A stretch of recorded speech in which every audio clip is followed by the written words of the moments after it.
Ay, también sabe, tenía que revisar el censo. Si querés empezar, Jorge, que ya está grabando. ¿Sí? Ah, listo. Perfecto, entonces ya empiezo. Me oyen y se ve bien la pantalla, ¿cierto? Sí. Perfecto. Entonces, hoy vamos a hablar de tumores malignos del pie y del tobillo.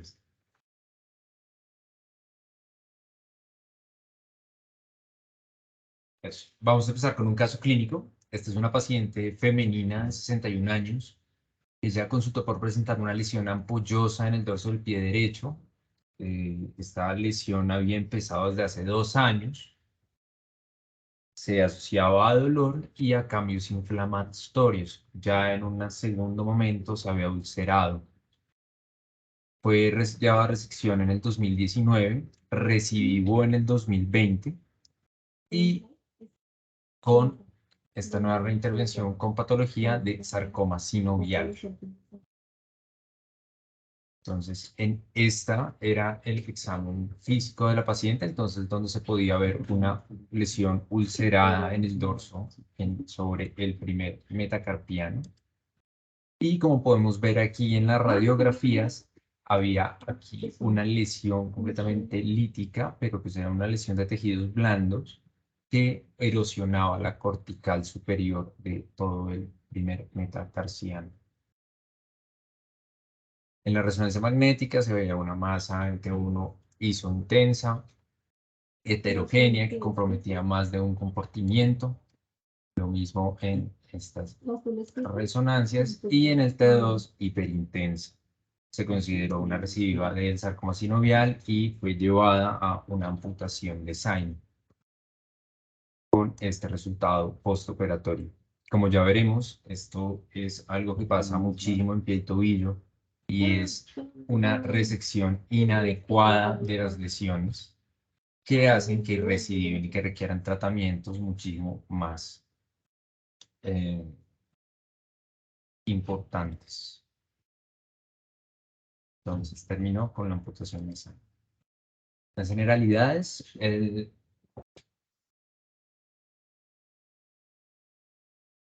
los tumores de pie y tobillo son... ¿Por qué se está moviendo? Se te están cambiando las diapositivas. Sí, yo sé. Pero no sé por qué. Eso, ya, creo que ahí quedó. Son el 4 al 5% de los tumores musculoesqueléticos y menos del 25% de estos van a ser malignos. La gran mayoría de los malignos van a ser sarcomas, pero estos sarcomas solo van a representar el 1 al 2% de todos los sarcomas del cuerpo. Después estarán los carcinomas. Estos tumores malignos, como ya lo sabemos, se van a dar más en niños o en mayores de 60 años y van a estar la gran mayoría en el retropié. La gran mayoría van a ser tumores benignos o lesiones pseudotumorales. Y estas generalmente van a estar relacionadas al trauma o a inestabilidad mecánica, por lo que los callos o los gangliones van a ser más frecuentes, siendo los gangliones más o menos entre el 30 y el 40% de todas las lesiones tumorales del pie. Estos pacientes van a consultar por cuadros clínicos heterogéneos y van a tener siempre, o la gran mayoría de estos, un diagnóstico tardío, por lo que es muy común una escisión de la lesión sin una evaluación adecuada preoperatoria. Es por esto que el 40 al 60% van a terminar siendo remitidos a oncología tras un procedimiento inicial inadecuado, y esto va a aumentar las tasas de amputación y de recurrencia local. A pesar de todo esto, la sobrevida es mucho mejor que en otros segmentos del cuerpo, por lo que se considera que los tumores en esta localización se comportan ligeramente más benignos que en otras localizaciones. ¿Cuáles van a ser las manifestaciones clínicas iniciales? La principal va a ser la sensación de masa. Generalmente es una masa de crecimiento lento, muy raro que sea dolorosa. Estas generalmente pueden llegar a ser ulceradas, sobre todo en los carcinomas o en los sarcomas inducidos por úlceras crónicas. El 15%, del 1 al 5% más o menos van a estar asociados a fracturas, y los que más fracturan son los tumores de células gigantes, que así no sean malignos y tienen un comportamiento muy agresivo. También pueden consultar por cojera o por disfunción con el calzado. y el 20% de los casos van a llegar a tener antecedente de trauma. Al examen físico, ya con esto nos podemos ir haciendo una idea, es que en el dorso del pie generalmente va a haber quiste, lipomas o una sinovitis nodular pigmentada, tumores de células gigantes de la vaina sinovial, mientras que en la planta ya más asociada a fibromatosis plantar y quistes de inclusión epidérmica. Imágenes, siempre una radiografía inicial en donde podemos ver el tamaño, los márgenes, la matriz, la destrucción cortical, si hay una reacción perióstica y cómo se comporta esta masa con los tejidos blandos adyacentes. La ecografía nos va a servir como primera línea para ver el tamaño de la lesión, cómo se relaciona esta masa con la fascia y el Doppler color para ver la vascularización. Ya la resonancia magnética se tiene que solicitar en todos los pacientes que tengan una masa mayor a 2 centímetros. La biopsia. En resonancia magnética, como ya lo habíamos hablado en anteriores seminarios, hay unas lesiones determinantes que se describe, pueden ser ligadas, pues pueden ser tratadas sin biopsia, porque tienen unas características muy clásicas en radiografía y en resonancia magnética. Son los lipomas, los hemangiomas, los quistes, la sinovitis nodular pigmentada y los aneurismas. En cambio, cualquier lesión que sea subfacial de más de 5 centímetros, un aumento progresivo de tamaño, doloroso o recurrente, la lesión tiene que ser biopsiada antes. Y en todas las lesiones que sean menos de 1.5 centímetros y que sean superficiales, se describe que uno podría realizar biopsias excisionales. ¿Cuáles van a ser los principios de tratamiento en estos pacientes con cirugía, con tumores en el pie y en el tobillo? El objetivo va a seguir siendo el mismo, que es la resección ampliada con márgenes libres. Lo que se describe es una capa de célula normal entre el corte y el tumor.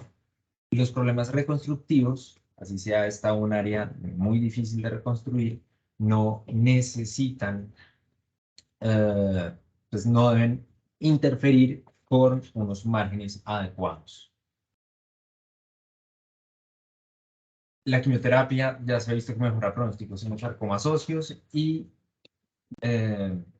mientras que en los sarcomas de tejidos blandos tienen un rol debatible. Mientras que la radioterapia en el sarcoma de Ewing mejora el control local en tumores de tejidos blandos. Estos pacientes siempre van a tener que ser tratados en centros especializados, dado que las resecciones no plenadas van a aumentar la mortalidad.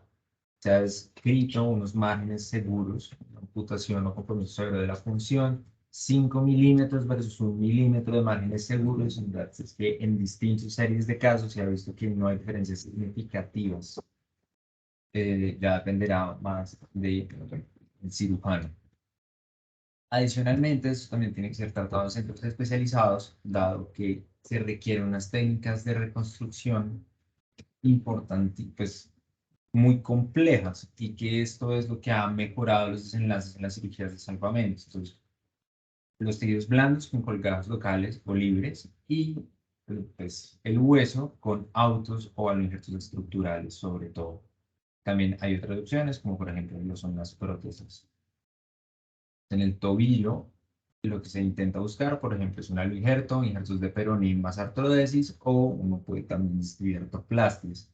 En el retropié, las amputaciones, o también se han descrito aloinjertos de calcáneo o de talo, como podemos ver el aloinjerto de calcáneo en estas imágenes, en donde podemos ver un tumor de células gigantes que fue extirpado con una calcanectomía y fue reconstruido con un calcáneo de aloinjerto, con este resultado postoperatorio. Estos son otro tipo de técnicas que se pueden usar, por ejemplo, el uso del peroné, que puede ser ipsi o contralateral para la reconstrucción de la tibia distal, y artrodesis del tobillo. Con estos resultados que se han descrito relativamente buenos, o ya esto, que son, pues, en últimas, las cirugías de salvamento clásicas con los reemplazos protésicos y con endoprótesis. En el medio pie, generalmente solo hay reportes de casos de tratamiento conservador, reconstrucciones con artrodesis de injertos óseos Y ya lo que son las falanges y los metatarsianos, entonces las falanges, sobre todo amputaciones o hacer desarticulaciones metatarsofalángicos, y en los metatarsianos las secciones intercalares, amputaciones del medio pie o amputación parcial dejando el primer y el quinto dedo. Los defectos de partes blandas, entonces se ha visto que los injertos de piel generalmente van a ser insuficientes, dado que necesitan ser lo suficientemente fuertes para poder resistir la marcha, tener un adecuado calzado y resistir la terapia adyuvante. Por eso entonces que se han descrito muchísimos colgajes, se hacen locales como el BenJ, el Propela o en hélice, el sural reverso y en isla plantar, sobre todo para las partes del calcáneo que requieren áreas de apoyo. Y ya en dado caso de no poder ser cubierto con colgados locales, pues los libres. Este, por ejemplo, es un colgado en isla, dado por un paciente que tenía un sarcoma de partes blandas en el aspecto medial del calcáneo, que en últimas va a terminar siendo un área parcial de apoyo, por lo que entonces fue realizado un colgado en isla con este resultado postoperatorio. ¿Cuál es el pronóstico? Si tienen un comportamiento distinto al resto del cuerpo, pues se ha visto que tienden a ser más pequeños y dado que, que hay retraso en el diagnóstico, uno pensaría que la sobrevida puede llegar a ser peor o que hay más metástasis, pero ya se ha visto que estos pacientes generalmente tienen una sobrevida mucho mejor o por lo menos parecida a pesar del diagnóstico tardío o de las lesiones previas que puedan ocasionar cirujanos antes del diagnóstico. La recurrencia local en los primeros 2 años de vida y sobre todo después de un tratamiento inicial inadecuado. Ahora sí vamos a empezar a hablar de los distintos tumores, primero los óseos y ya después los tumores de tejidos blandos más frecuentes en el tobillo. El principal o el más frecuente de todos va a ser el condrosarcoma, que va a ser el más frecuente en el pie, aunque con todo y eso va a ser sobre el 5% en pie y tobillo. O sea, más o menos en los 40, 50 años y puede llegar a ser primario o secundario. El secundario es derivado de un encondroma o un osteocondroma. La localización principal va a ser en el calcáneo, en los metatarsianos y ya por último en las falanges. En las radiografías lo que podemos encontrar son lesiones geográficas, pueden ser metafisiales con grados variables de matriz condroide calcificada. Los de bajo grado tienden a ser más calcificados y se describe también esta destrucción del endocio o de la cortical, que generalmente puede llegar a ser más de 2/3, engrosamiento cortical o fracturas patológicas. Por ejemplo, en este caso, lo que podemos ver es que además, pues obviamente, de una matriz calcificada irregular, podemos ver que también tiene focos de matriz perilesional que no se conectan completamente con el foco. En la resonancia magnética, entonces vamos a tener que los de bajo grado generalmente son lobulados, conceptos y clasificaciones que pueden llegar a ser hipointensos en T2, hiperintensidad en T2, pero de áreas de matriz condroide o cambios mixoides. Y los de alto grado vamos a tener una intensidad de señal heterogénea, sobre todo asociada a grandes masas de tejidos blandos, hiperintensas en T2, como lo podemos ver en esta parte de aquí. Conceptos que realzan con el medio de contraste. Por otro lado tenemos el osteosarcoma, que pues ya sabemos que va a ser el tumor maligno más frecuente en la segunda década de la vida, pero en el pie del tobillo se describe que el pico es en la cuarta década de la vida. El 42% van a ser de bajo grado y aunque es relativamente frecuente como un tumor maligno en el pie del tobillo, van a ser solo el 1-2% de los osteosarcomas van a estar en el pie y el 2.5% en el tobillo. La principal localización va a ser en los huesos del tarso, del 56 al 72%, los metatarsianos y ya después las falanges. Ya sabemos, esto puede ser una lesión lítica o esclerótica con zonas de transición variable, invasión de tejidos blandos y reacción perióstica. Aunque se describe que es raro que los osteosarcomas del pie del tobillo tengan reacción perióstica. En el TAC podemos ver calcificaciones o reacciones periósticas un poco más sutiles que no se ven en la radiografía.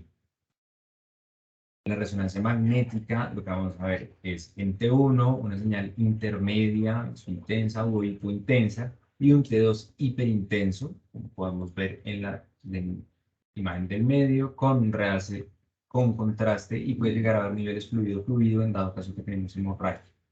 El diagnóstico diferencial va a ser un condrosarcoma o un condroblastoma agresivo. El sarcoma de Ewing, como ya saben, un tumor neuroectodérmico de células redondas y pequeñas, también se pueden describir como azules. Y el 80% va a estar en menos de 20 años. Va a ser el segundo tumor más frecuente en la infancia y es la neoplasia maligna más común en el pie en los niños, sobre todo en el talo, el calcáneo y en los metatarsianos. En las radiografías, entonces, lo que vamos a poder ver son estos patrones permeativos, apolillados, con grande reacción perióstica. Ya les decía, no está visto en el pie y asociado a grandes masas de tejidos blandos. Los linfomas se diferencian en dos. Primero, uno es el linfoma primario hueso.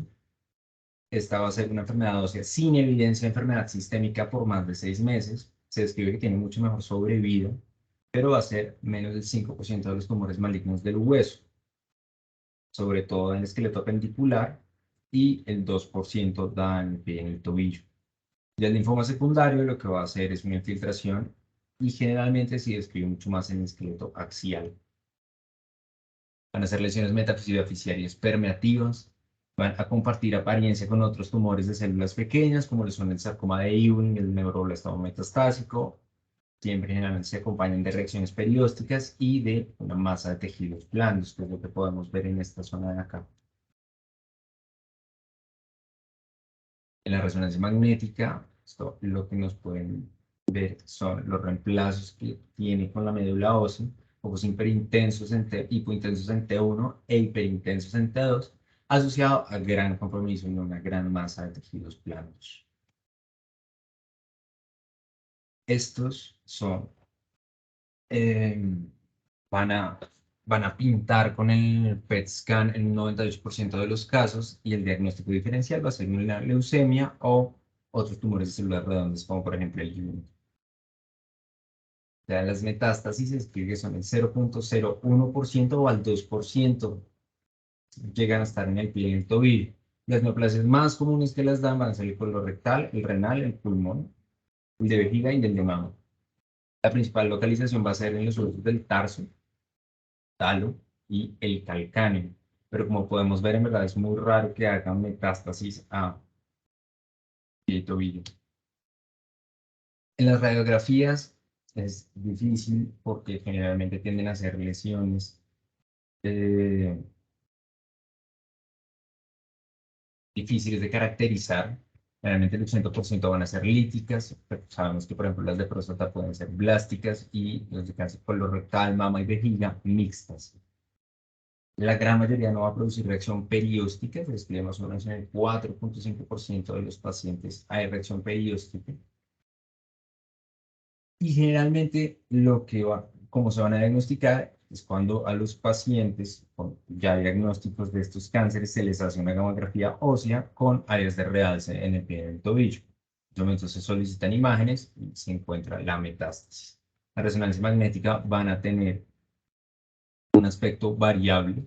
Las líticas generalmente se describen como de baja señal en T1 con una alta señal en T2 y que realzan con contraste, como lo que podemos ver en la imagen.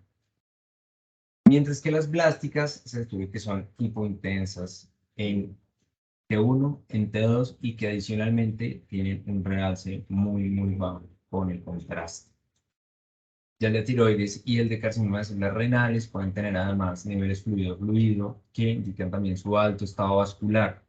Y el principal diagnóstico diferencial de estos pacientes va a ser el mieloma o el linfoma. Son muy raras y entonces todas estas lesiones van a requerir biopsia. Hablando de tumores de tejidos blandos, vamos a tener por un lado los sarcomas, el rhabdomyosarcoma, el sarcoma sinovial, el epiteloide de células claras y el pleomórfico indiferenciado. Y por el otro lado, los carcinomas, sobre todo el melanoma y el escamocelular. Hablando de los sarcomas, o uno de los principales va a ser el sarcoma sinovial. Va a ser el 5 al 10% de todos los tumores de tejidos blandos en el pie y en el tobillo. O sea, es muchísimo, es muy frecuente. Y va a ser el sarcoma más común en esta localización, hasta el 45 al 55% de los sarcomas.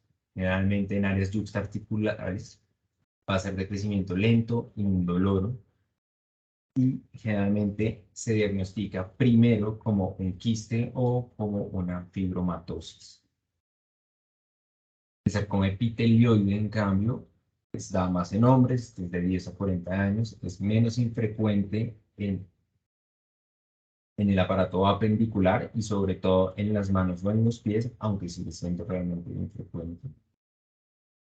Superficial, lo que vamos a ver es un nódulo de crecimiento lento, indoloro, puede llegar a ser como placas que se van a ulcerar.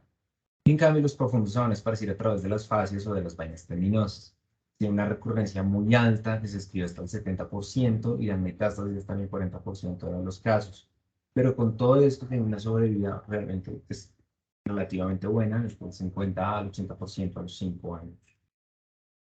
Sarcoma de células claras, tiene un pico en la tercera y cuarta década de la vida, y da la gran mayoría en las extremidades, el 40% en el pie y en el tobillo. Va a ser profundo, va a estar pegado a tendones o con neurosis, y se puede extender hasta la dermis, pero la epidermis siempre debe estar intacta. Una tasa de mortalidad que llega hasta el 60%. Ya hablando del sarcoma pleomórfico indiferenciado, es uno de los más frecuentes sarcomas en los adultos. 5% van a ser como unas masas hemorrágicas fluctuantes que se van a mal diagnosticar como hematomas inicialmente, y solo el 3.5% de estos va a estar localizados en el pie y en el tobillo.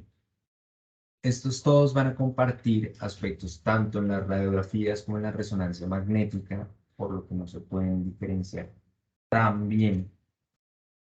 No solo saber que son sarcomas. En la radiografía pueden tener reacción perióstica, erosiones corticales extrínsecas, calcificaciones, sobre todo en el sarcoma sinovial, en las calcificaciones en el 20 o el 30%. En las ecografías nos sirve para diferenciar quistes de estas lesiones un poco más sólidas, sarcomatosas, subfaciales heterogéneas. Y en la resonancia magnética lo que vamos a tener, no van a tener características específicas, como decíamos, pueden tener heterogeneidad entre dos, focos de necrosis, hemorragia, que se mezclan con los componentes sólidos. El sarcoma sinovial puede tener además áreas de baja intensidad, de media y de alta intensidad, que es lo que se conoce como el signo del triple A. El PET puede más o menos ser sensible a esto en un 80 al 90% de estos pacientes, pues obviamente el diagnóstico se va a dar con la biopsia. Por otro lado, tenemos el melanoma. Acuérdense siempre de estas manchas que pueden ser asimétricas, con bordes irregulares, colores heterogéneos, diámetro mayor a 2 o 5 milímetros dependiendo de las lesiones, y que tengan, digamos que, una evolución alterada. Adicionalmente, podemos ver secreción, formaciones de costras, alteraciones sensitivas o nodos persistentes como factores de riesgo para que estas manchas en los pies sean malignos. Esto que ven aquí es lo que se conoce como el melanoma lentiginoso acral. Este es el principal melanoma, sobre todo en Colombia, y es generalmente subdiagnosticado o diagnosticado tardíamente por el área de lesión. También se describe que tiene una gran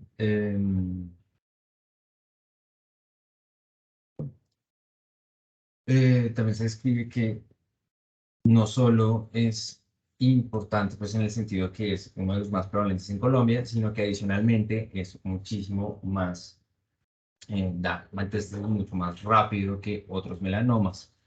Se dice, o pues se postula, que es porque en últimas el pie es un área de presión. Por otro lado, esto que podemos ver aquí es lo que se llama el signo de Hutchinson.